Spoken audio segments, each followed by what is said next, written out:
This conference will now be recorded.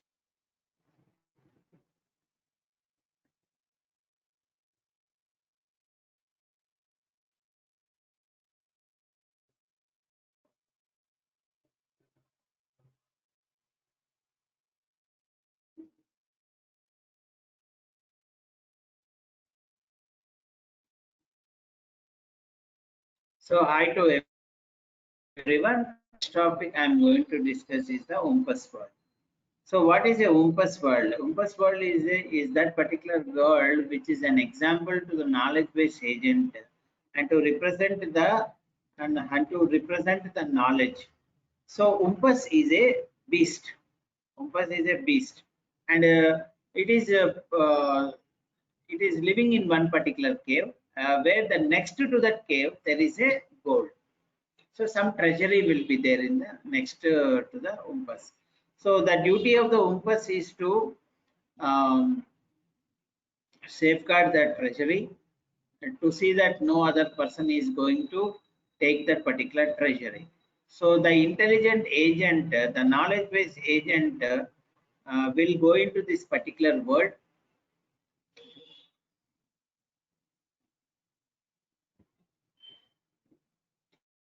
The knowledge-based agent will be going into this particular world in the forward approach. So he's going to start his activity from a particular place. So we are here in this diagram. You can see that we are having a 4 by 4. We are having a 4 by 4 caves. All these are square caves. Where in two caves we are having the stench. In one cave, which is near to the Olympus, gold is there. So that is a treasury is there, and we are having and gold along with the breeze. Okay, along with the breeze. So in almost in that particular cave, gold and breeze both are present. And in the remaining three caves, some pits are there, some empty pits are there where you cannot enter into that particular cave. And you can see that totally we are having for six breeze. Out of six, five breeze, five caves are only breeze. Only air will be there in that particular cave. No other person will be allowed to enter into this particular cave. So the agent is going to start from one position. So is what are the main target of the agent is in this particular Olympus world? The agent is going to get the gold which is placed at a particular cave, and that gold is being protected by the Olympus. Suppose if the agent is going to get the cave, get the gold which is present in that cave, then he will be rewarded. Or if the agent is not able to get the gold, or is not able to get that particular gold, what is going to happen is that particular agent will be sent to the Olympus, and Olympus is going to eat the agent. Okay, so if any reward if the agent is expecting any reward, he should take a suitable positions. He should ensure its safety, and then he should go to a place where he is not being eaten up by the Olympus. So in this diagram, you can see in this diagram, what is the first, we'll understand how the agent is going to enter into the cave and is going to get all the gold which is placed at a particular, which is going to get from a particular place. So now we'll explore the Olympus world and will determine how the agent will find its goal by applying logical reasoning.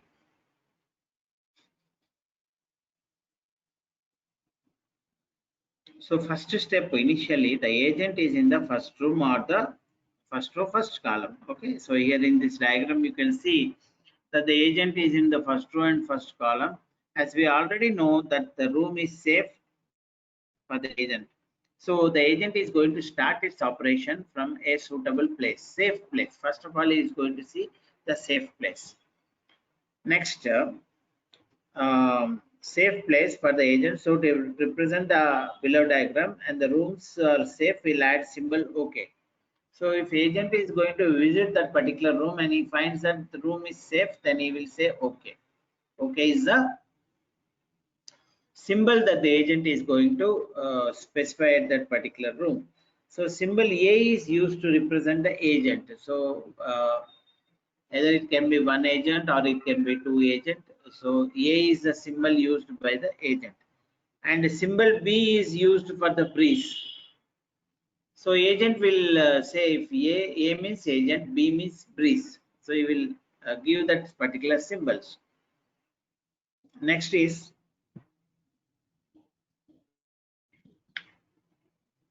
G for the glitter or gold. Okay.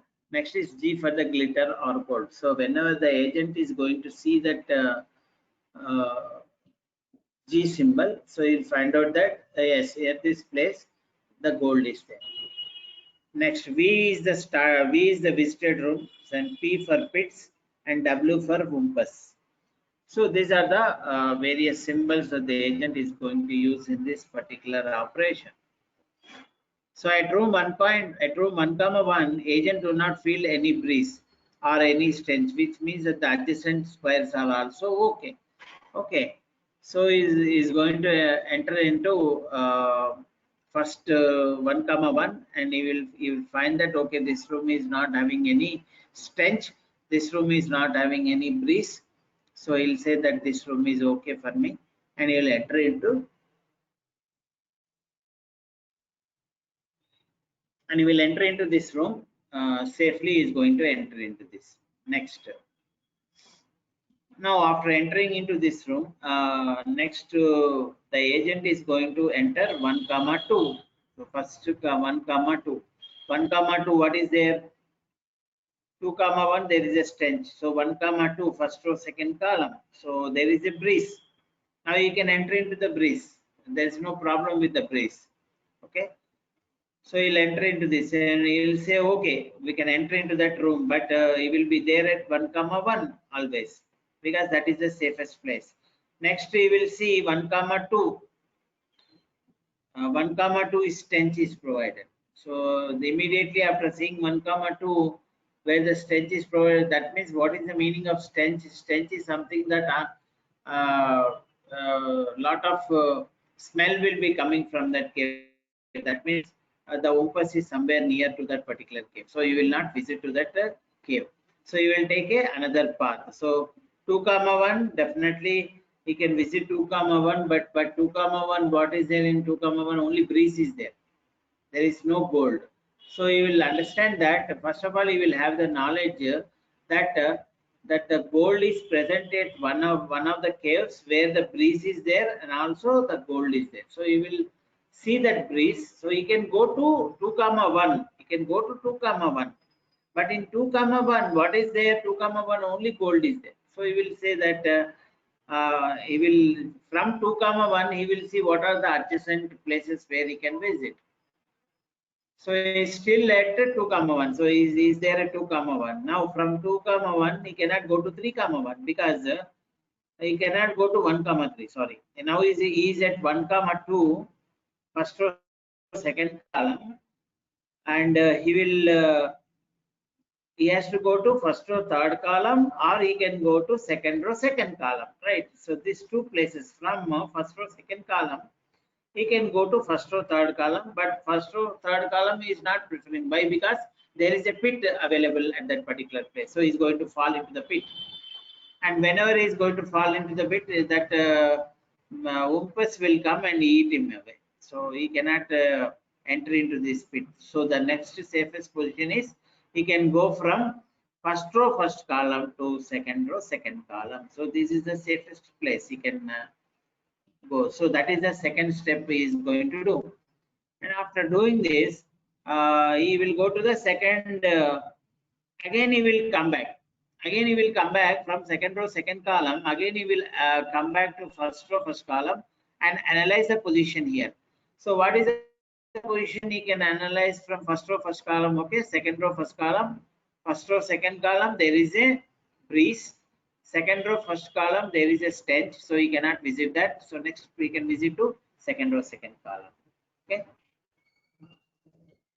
Second row, second column. Next he is going to visit. So from second row, second column, now he is going to analyze its position. So where I can go. So right now that person is here. Right now the agent is at this place. So he cannot go back because he cannot go back. Why? Because breeze is there. He cannot go forward. Why? Because breeze is there. He cannot go in the diagonal direction because pit is there. So next he will see forward direction.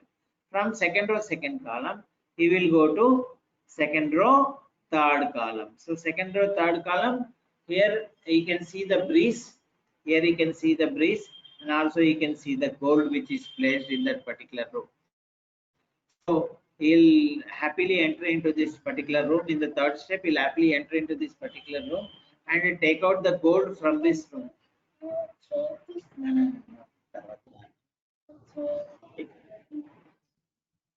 He will enter into this room, and where the breeze is there, and he will take out the gold from that particular place the uh, where the breeze is there, and he will take out the gold from that particular cave. And after taking out the particular gold from that cave, he will come back again to second row, second column, which is the safest. So if he cannot go forward, okay, if he goes forward, then again he has to come back. So assume that that person agent has gone from second row, third column to second row, fourth column. So again he has to come to second row, third column. Again he has to come to second row, second column. In the meantime, the umpus which is protecting this particular cave, we will see this agent, and he is going to eaten away by the umpus. Okay, so immediately after taking this particular gold, which is placed in second row, third column, immediately is going to come back to second row, second column.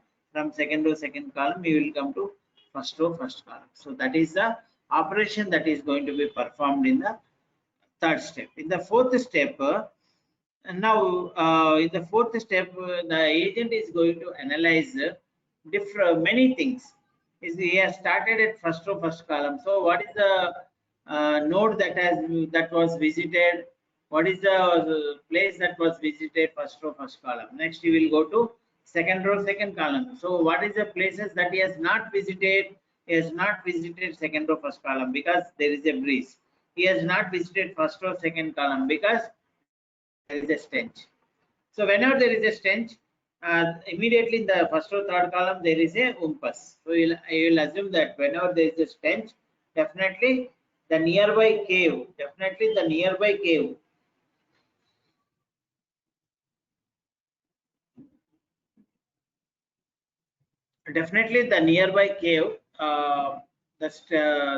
umpus will be present. So we will definitely not visit that particular place. So he is going to analyze so many things in the initial state. And at the transition state, here you see the transition state here is second row, second column. Now this second row, second column, he cannot come back. He cannot come back to the starting point. He cannot go to first row, second column.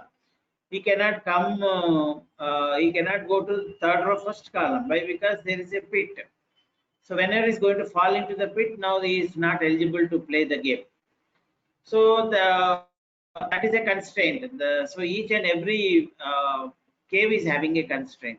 Okay, from this place he can go to second row, third column. So he is preferring that particular cave. So in that cave, grease is there, but you will see that gold is also present in there. So B and G, B for breeze and G for gold.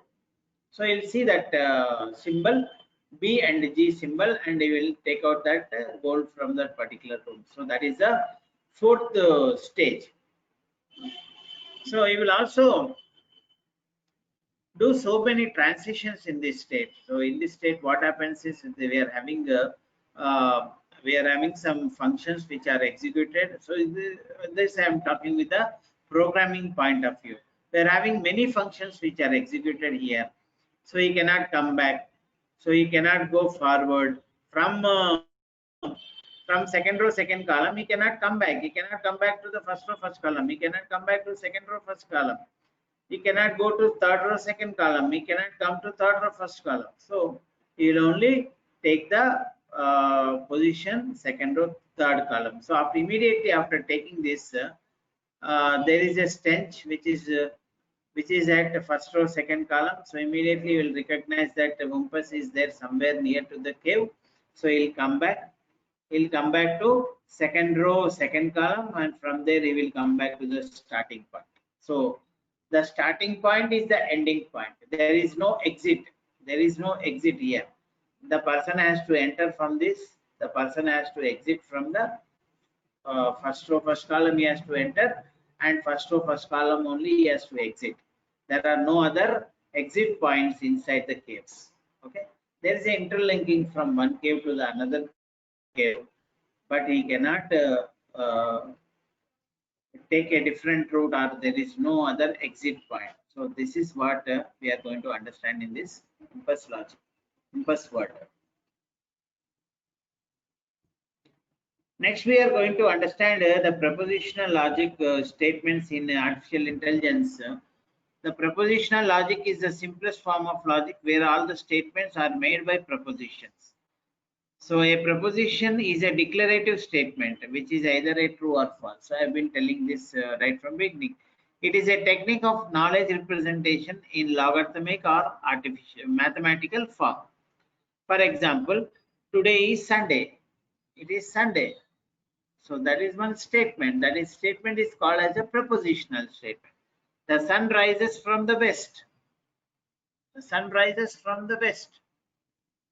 So is it a true proposition or a false proposition? So we'll say that it is a false proposition. 3 plus 3 is equal to 7. That is a false proposition. 5 is a prime number. Is it a prime number? 5 is a prime number. So we are going to understand the following are some of the basic facts about the propositional logic. Propositional logic is also called as a Boolean logic. So it will be written either 0 or 1s. In propositional logics, we use symbols, variables to represent the logic, and we can use any symbol for representing a proposition, such as ABC. So you can use any variables for defining a proposition logics. We can have either true or false, but both cannot be possible. Proposition logic consists of objects, relations or functions, and logical connectives. So there is a logical connectives are present. So P arrow mark to that arrow mark. So one arrow mark symbol is there. So P arrow mark Q, that is one logical symbol. So that has a meaning here. So all those symbols that you are going to use in the propositional logics will be implemented here. So these connectives are also called as the logical operators. So we have seen what are the various logical operators. We know we are having and, or, not. These are all various logical operators. So connectives from one P arrow mark Q and P arrow mark R. So we are connecting P to Q. We are connecting from P to R. So P is connected with Q and R. That is a logical statement that we are going to write here. So everything is a logical statement. So in this we are also having some contradiction. Contradiction is whenever the statement is going to written a false, then what is the action you are going to do? Okay. So these are all what you are going to learn in this particular video for today. Okay. Thank you.